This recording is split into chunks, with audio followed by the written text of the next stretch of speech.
It is far wiser in practice not to regard the dream symbols as signs of symptoms of a fixed character. We should rather take them as true symbols.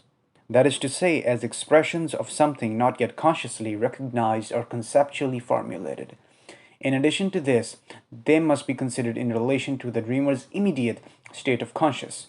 Jung emphasized that this way of treating the dream symbols is advisable in practice because theoretically there do exist relatively fixed symbols whose meaning must on no account be referred to anything whose content is known, or to anything that can be formulated in concepts. If there were no relatively fixed symbols, it would be impossible to determine the structure of the unconscious.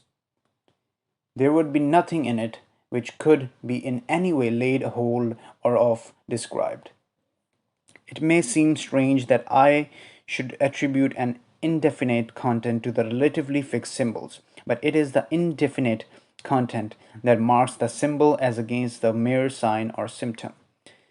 It is well known that the Freudian school operates with hard and fast sexual symbols, but these are just what I should call signs, for they are made for stand for sexuality.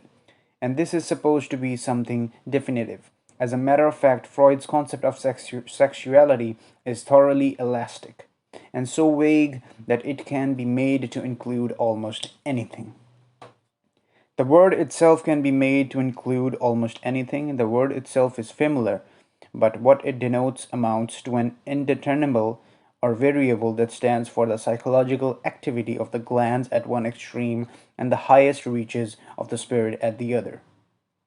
Instead of taking a dogmatic stand that rests upon the illusion that we know something because we have a similar, familiar word for it, I prefer to regard the symbol as the announcement of something unknown, hard to recognize, and not to be fully determined.